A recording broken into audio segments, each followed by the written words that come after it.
The warning signal. The first transmission came at 3:47 a.m. Noah Harland had been analyzing radio waves from a pulsar in a distant system when a sudden burst of static filled the airwaves. At first, he thought it was interference, some kind of natural anomaly. But as the seconds passed, the pattern became clear. It wasn't random. The message repeated itself exactly 3 times before the signal cut out completely. Leave. It sleeps. Do not wake it. Noah sat frozen in his chair, staring at the data on his screen. Deep space signals weren't uncommon, but warnings? Those were unheard of. He reached for his phone and dialed the one person who might take him seriously. Meanwhile, deep in the Amazon, Dr. Lina Vasquez crouched beside a withered tree, taking samples of the strange blackened vines wrapped around its base. The plant was unlike anything she had ever seen before, its structure shifting under the microscope as if it was adapting in real time. "We've got another one," called one of her assistants. Lina stood, brushing dirt from her hands, and made her way to the clearing. Her breath caught in her throat. A jaguar lay motionless in the grass, its fur pale, its eyes unnervingly human-like. Something was wrong with the jungle. Arrival of the Thelzir. Half a world away, a sleek, silver spacecraft broke through Earth's atmosphere, landing in a classified facility in the Nevada desert. General Marcus Hayes watched from the observation deck as the alien delegation disembarked. He had dealt with the Thelzir before, diplomatic, secretive, but rarely afraid. Tonight, they were afraid. The lead delegate, a tall, armored figure named Corin, wasted no time. "We must leave," he said, his voice tight. "All of us. Your planet is waking up something that should never be disturbed." General Hayes narrowed his eyes. "What are you talking about?" Corin exhaled sharply, his dark eyes scanning the room. "Earth is not what you think it is. The anomaly spreads." Back at his lab, Noah ran the transmission through every decryption software he had. Nothing. But then, something even stranger happened. The frequency he had detected began appearing everywhere. Satellite feeds, radio stations, even television broadcasts. It was as if the message wasn't just being received by him. It was being broadcasted. His phone rang. "Noah," Lena's voice came through, breathless, "you need to see this." She sent him a file, a video taken by her team in the Amazon. He clicked play. The footage was grainy, but he could make out figures, scientists, walking through the jungle, until they suddenly stopped, looking around in confusion. Then, without warning, the trees moved. Not swaying in the wind. Moving. Twisting, shifting, reaching toward the scientists like living things. The screen flickered. Then came the final frame, static, followed by a single phrase written in distorted text. "It sleeps. Do not wake it." Noah's blood ran cold. Something was coming. And the universe was terrified. The anomaly awakens. The Amazon rainforest had always been a place of mystery, lush, untamed, full of life. But now, it was something else entirely. Dar. Lina Vasquez crouched by the lifeless body of the jaguar, her fingers hovering over its fur. Under normal circumstances, a predator like this would never simply die without visible cause. Yet, the animal's eyes remained open, eerily glassy, its breathing non-existent. "What do you think did this?" asked Raphael, one of her assistants. Lina shook her head. "I don't know. But look at its skin, does that look normal to you?" Raphael frowned and leaned closer. At first glance, the fur appeared untouched, but as he examined it more closely, he noticed something moving. The strands of the jaguar's fur were shifting, writhing, like something alive beneath them. He recoiled. What the hell? Before he could finish, a sound echoed through the jungle. A low, guttural hum. The trees shivered. The ground trembled beneath them. Then, without warning, the jaguar's body twitched. A cryptic revelation.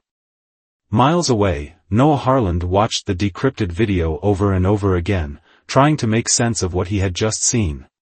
The footage from Lena's team had been corrupted, but one thing was clear: something was reacting to their presence in the rainforest. A soft ping on his computer screen drew his attention. Incoming transmission. His heart pounded as he opened the file. The message was fragmented, full of symbols that didn't match any known language, except for one phrase that appeared, translated automatically by his software. "You are not alone. It stirs beneath." Before he could process it, his phone rang. "Lena." "Noah," she said, her voice rushed. "It's getting worse. Something's happening here." "Define worse." "The forest is changing, the plants, the animals, everything. We found a dead jaguar, but then its body moved." Noah went rigid. "Are you telling me it came back to life?" Lena hesitated. "Not exactly. It's like, the body was being rewritten by something. I need you to see this for yourself." Noah grabbed his bag and headed for the airport. The Thelzir's warning. At the classified military base in Nevada, General Marcus Hayes stood face-to-face with Corin, the Thelzir delegate who had arrived with an urgent demand to evacuate. "You still haven't told me what exactly we're dealing with," Hayes said, arms crossed. Corin's normally composed expression faltered. "Because we do not fully understand it ourselves. But we know this: every world that has encountered it is now gone." "Gone?" Hayes narrowed his eyes. "Not destroyed," Corin clarified. "Erased. As if they never existed." The general remained skeptical. "If this thing is so dangerous, why is Earth still here?" Corin hesitated before answering. "Because something delayed its awakening. But that delay is ending." A soldier burst into the room, eyes wide with alarm. "Sir, we have a problem." Hayes turned. "What is it?" "Something just took down one of our satellites." The room fell silent. Corin's hands curled into fists. "It's waking up." Arrival in the Amazon. Noah's plane landed in a remote airstrip deep in Brazil, where Lena was already waiting for him with an off-road vehicle. As soon as he saw her, he could tell something had changed. Her usual sharp confidence was overshadowed by something else: unease. "You look like you've seen a ghost," Noah said as he climbed into the passenger seat. Lena didn't respond right away. Instead, she started driving toward the research site. "I don't know what we saw," she admitted after a long pause. "But the jungle isn't just acting weird, it's aware." Noah glanced at her. "Aware?" "Just wait," she murmured. Into the unknown. When they arrived, the camp was eerily silent. Raphael and the others stood near a large containment tent, where they had placed the jaguar's body earlier. "It's still moving," Raphael said the moment they stepped out of the vehicle. Noah followed Lena inside.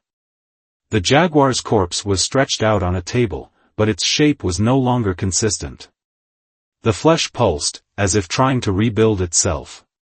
"This shouldn't be possible," Noah whispered, horrified. Then, right before their eyes, the jaguar's mouth moved. But the words it spoke were not its own. They were human. "Do not wake it." The room filled with a high-pitched hum. The walls of the tent vibrated. Outside, the jungle breathed. Something ancient was stirring beneath their feet. The voice of the unknown. The tent was deathly silent. Noah and Lena stood frozen, staring at the impossible sight before them, the lifeless jaguar speaking in a distinctly human voice. "Do not wake it." The words sent a chill through Noah's spine. Raphael, standing just outside the tent's entrance, muttered, "Tell me I didn't just hear that." Noah's fingers trembled as he reached for the small audio recorder in his pocket. He hit the record button and took a cautious step forward. "Who?" His voice cracked, and he swallowed before trying again. "Who are you?" The jaguar's mouth twitched again, its voice distorted and unnatural. "I was here before you. Before all of you. Before this place had a name." Noah exchanged a glance with Lena, whose face had gone pale. "You should not be here," the voice continued. "It stirs. It listens. You have already spoken too much." The jaguar's body convulsed violently, then fell still. And then, from deep within the jungle, the trees shifted. Something was moving beneath the earth. The rising pulse. Lena grabbed Noah's wrist. "We need to get out of here." "No," Noah said, pulling away. "This is communication. Whatever this thing is, it's talking to us." Lena's eyes flashed with frustration. "And did that voice sound friendly to you?" Before Noah could respond, a rumble shook the ground. The very soil beneath their feet rippled outward, like the aftershock of an earthquake. Raphael stumbled backward. "Guys!" Suddenly, a low-frequency hum filled the air. Noah felt the pressure in his skull intensify, as if his bones were vibrating. He pressed his hands to his ears, but it did nothing to stop the sensation. From outside the tent, another researcher, Camila, screamed. "The trees!" Noah spun around and ran outside. The jungle was shifting, but not in a natural way. The trees leaned unnaturally toward the sky, their trunks twisting as if they were growing too fast. Vines slithered across the ground like living veins, pulsing with some kind of sickly luminescence. Then, the air rippled. A shape emerged from the jungle's depths, something neither human nor animal. It was tall, with elongated limbs, its form flickering like it was caught between dimensions. Its eyes, if they were eyes, burned like twin eclipses. And then it spoke. "You should not have come." The Thelzir's intervention. Half a world away, in the military base in Nevada, General Hayes stood in the command center, staring at a rapidly deteriorating satellite feed. "Sir," one of the analysts called out, "we're picking up massive energy fluctuations in the Amazon." On the screen, strange heat signatures pulsed beneath the earth. Corin, the Thelzir delegate, had been silent for most of the briefing. But now, he turned to Hayes, his expression unreadable. "Your people have made a grave mistake." Hayes exhaled sharply. "What exactly are we dealing with?" Corin's voice was grim. "Something that should have stayed buried. Contact." Back in the jungle, Noah took a slow step forward. "Who are you?" he asked. The entity's voice reverberated through the air, but its mouth never moved. "We are not your enemy. But neither are we your ally. We are the remnants of what was. And what will be again." Lena gritted her teeth. "What does that even mean?" The air shimmered again. The figure tilted its head, as if studying them. "You do not understand. You were never meant to." Then, without warning, the ground split open beneath them. And everything went black. The buried truth. A sharp ringing filled Noah's ears. His body was weightless, his mind foggy. Then, suddenly, impact. He hit the ground hard, the breath knocked from his lungs. Dirt and dust clouded his vision. Somewhere nearby, he heard Lena groan. The air was thick, humid, but different. It smelled ancient. Like damp stone and something far older than civilization itself. Noah pushed himself up, his hands sinking into smooth, unnatural metal beneath him. This wasn't just the jungle floor. They had fallen into something built. A lost civilization. Lena coughed, sitting up beside him. She turned on her flashlight, revealing vast, impossibly intricate ruins stretching into the darkness. The walls were covered in carvings, not just symbols, but moving images, shifting in ways that defied reality. Raphael landed hard a few feet away, groaning in pain. "Where the hell are we?" Before Noah could answer, the carvings on the walls reacted. Golden light pulsed through the symbols, illuminating a massive doorway at the far end of the chamber. Then, a voice, deep, layered, and inhuman, whispered from the walls themselves. "It wakes. Something older than history." Lena shone her flashlight over the carvings. These aren't just symbols. They're a warning." The moving images depicted giant, shifting figures, not entirely solid, towering over kneeling humanoid figures. In another carving, the jungle itself bowed to their presence. Noah traced his fingers over an image of a dark sphere in the sky. Around it, the land cracked, and great monolithic creatures emerged from below. "This isn't just a temple," Raphael muttered. "It's a tomb." A deep tremor rumbled beneath their feet. Noah swallowed hard. "Or a prison." The voice beneath the world. The golden light pulsed again, and suddenly, the doorway opened. Cold, ancient air rushed out, carrying whispers in a language Noah almost understood, though he wished he didn't. "You are too late." The whispers merged into one overwhelming presence, filling the entire chamber. "It has already begun." Lena stumbled backward. "What has?" From beyond the doorway, something moved. A shape, shifting, unreal, as if it were struggling to exist in their world. And then, from deep within the ruins, a sound echoed, low, resonant, and hungry. Something was waking up. Awakening the forgotten. The air thickened as the presence beyond the doorway solidified. It was not just a shadow, it was something trying to exist, flickering between reality and something far worse. Noah felt his heart hammer against his ribs. The whispers became one voice, deep and ancient, vibrating through the chamber. "You have disturbed the cycle." Lena grabbed Noah's arm, her fingers ice-cold. "We need to leave. Now." But the doorway behind them had sealed shut. The only way out was forward. The creature beyond reason. As Noah, Lena, and Raphael stepped cautiously toward the golden-lit corridor, the carvings on the walls changed. Not by time, by will. The ancient figures now faced them. Eyes hollow, expressions twisted into something resembling hunger.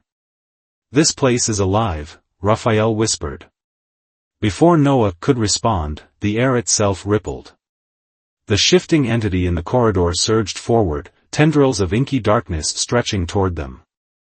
"Run! The cost of survival."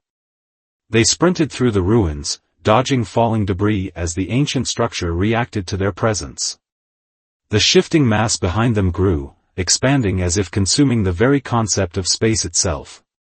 Noah's mind burned with an intrusive thought: this thing doesn't exist in a way we understand. It's not just alive. It's hungry. This way, Lena spotted an opening ahead, an archway with symbols glowing faint blue, the only source of light that pushed back the darkness. They dove through. The creature stopped. It recoiled from the light, screeching in a voice that did not belong in this universe. Raphael gasped. "It can't pass." The final revelation. Catching their breath, they found themselves in a vast chamber of stars. Not literal stars, but floating crystalline structures, each one pulsing with energy. Lena reached toward one, her fingers grazing the surface. A flood of knowledge surged into her mind. Earth was not the first. This creature, this thing, had destroyed other civilizations before, consuming them not physically, but conceptually. Erasing them from history, from existence itself. But something on Earth, something deep beneath them, was different. It had failed before. And it was afraid. What the aliens feared. Noah looked at the pulsing crystals. They didn't fear humans, he murmured. They feared what was buried here. Lena turned to him, realization dawning in her eyes. Something that can stop it. The shifting darkness screeched again, writhing at the chamber's edge. The blue light grew brighter. And in that moment, Noah understood. Earth held something older, something stronger. Not a monster, but a weapon. And it was waking up.